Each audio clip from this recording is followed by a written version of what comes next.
Hello, everybody, and welcome back to the Texas Podcast. I am your host, Gabe, and today is Sunday. Now, as the time of recording this video, it's Saturday, but it goes out on Sunday, so it doesn't make much of a difference.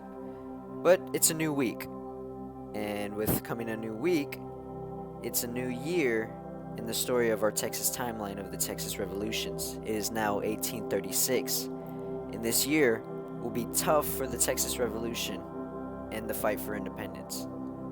Now, today's battle, the first one to start off this new year in Texas, is the Battle of San Patricio. It happened on February 27th, 1836, and it only happened because of the outgrowth of the Matamoros expedition. Under President Antonio Lopez de Santa Anna, the Mexican government began to shift away from a federalist model to more centralized government. Santa Anna's increasingly dictatorial policies included the revocation of the Constitution of 1824 and early 1835. Incited Federalists throughout the nation, and they revolted. The Mexican army quickly put down revolts in the Mexican interior, including a brutal suppression of militias in Oaxaca and Zacatecas. Unrest continued in the northeastern Mexican state of Coahuila y Tejas. The area was bordered with the United States, known as Texas, and it was populated primarily by English-speaking settlers known as Texans. In October, the Texans took arms in what became known as the Texas Revolution. The following month, Texans declared themselves part of a state independent from Coahuila and created a provisional state government based on the principles of the Constitution of 1824. By the end of the year, all Mexican troops had been expelled from Texas. The Texas Provisional Government had named Sam Houston the commander of a new regular army in Texas, but without authority over the volunteers who reported to Johnson. The Provisional Governor Henry Smith opposed the Matamoros expedition and ordered Houston to find a way to disband it. In a rousing speech to the volunteers, Houston dissuaded the bulk of the men from continuing their mission. Many left the army, while others joined the troops stationed under Houston's second-in-command, James Fannin, at Presidio La Bahia and Goliad. By the end of January 1836, only 70 men remained with Johnson and Grant. Most of these volunteers were Americans or Europeans who had arrived in Texas after the Texas Revolution had commenced. General Urrea reached Matamoros on January 31st. A committed Federalist himself, he soon convinced other Federalists in the area that the Texans' ultimate goal was succession in their attempt to spark a Federalist revolt. Matamoros was just a method of diverting attention from themselves. General Urrea, who was a general in the Mexican army, made his force cross into Texas on February 18th.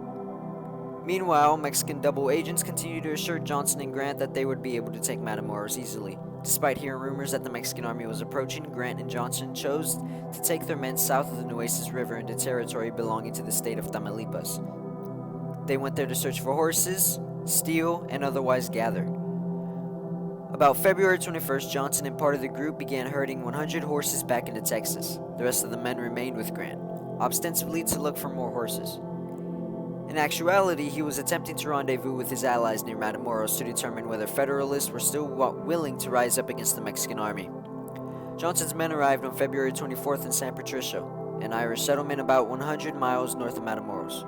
Many of the San Patricio residents were Centralists, loyal to the Mexican government. Johnson sent 12 men to guard the horses at the ranch of Julian de la Garza, approximately 4 miles outside the town. While the rest of the garrison stayed in San Patricio, the weather was frigid, and the men's clothes were threadbare. Confident that Grant would alert him if Mexican troops were in the area, Johnson chose not to appoint sentries, instead allowing all of the men to take shelter. The Mexican troops easily followed the trail left by Johnson's herd. On February 25th, Urrea led 100 dragoons and 100 infantry to corner the Texans. By 10 p.m., scouts reported that Texan troops were established in San Patricio. The Mexican soldiers continued marching through the cold night. 6 of the troops died of exposure. Urrea instructed 3 officers to go to San Patricio dressed as civilians and warn the Centralists that the Mexican army was approaching. In an effort to reduce casualties and property damage, Centralists were asked to declare their loyalties by leaving lanterns burning in their windows. Locals also gave the officers precise information on which buildings housed the Texan soldiers. Urrea sent 30 men under Captain Rafael Portalia to De La Garza's ranch to surprise the Texans camped there. At 3:30 a.m. on February 26th, the remaining Mexican soldiers entered San Patricio. One group of Texans surrendered immediately when they awoke to find themselves surrounded by Mexican troops. Another party of Texans was asked to surrender. They instead opened fire, killing a Mexican officer and wounding 2 other soldiers. Determined to prevent more casualties, Mexican dragoons prepared to set the house on fire to force the Texans out. At this point, several Texans called that they were surrendering. As they left the house, they were shot or lanced. By chance, Johnson and 3 of his men, Lieutenant Daniel Toller and Sergeants Love and Miller, were still awake and discussing tactics. Mexican troops had been told that the house where Johnson was quartered was one of their targets, yet a lamp burned in the window, signaling that this was the home of a loyalist. Out of an abundance of caution, a group of troops knocked on the door. Before the Texans could open the door, they heard the gunfire from the town square. Toller looked out the window and saw uniformed troops on the porch. Without opening the door, he told the soldiers in Spanish that there were no troops there, but he would open the door momentarily.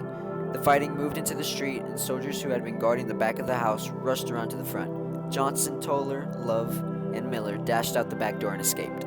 At the De La Garza Ranch, the Texans had been taking turns standing sentry. In the cold, all of the sentries had fallen asleep. Bertalia's soldiers opened fire on the sleeping men, injuring 2 Texans. In the subsequent fight, 4 Texans died. 8 men were taken prisoner and several escaped. The fighting ended within 15 minutes. 6 Texans escaped, including Johnson, Toller, Miller, Love, and John F. Beck. They made their way on foot to Refugio, where they sent a messenger to Fannin at Goliad, 75 miles north, to let him know that Urrea's army was close. The survivors reached Goliad on February 29th. After filling out an official report on the battle, Johnson, Toller, and Love left the army and went to San Felipe. The remaining survivors joined Fannin's troops and were later surrendered in a future event. And that is all for the Battle of San Patricio. I want to thank you all for watching, and I'll see you all next time.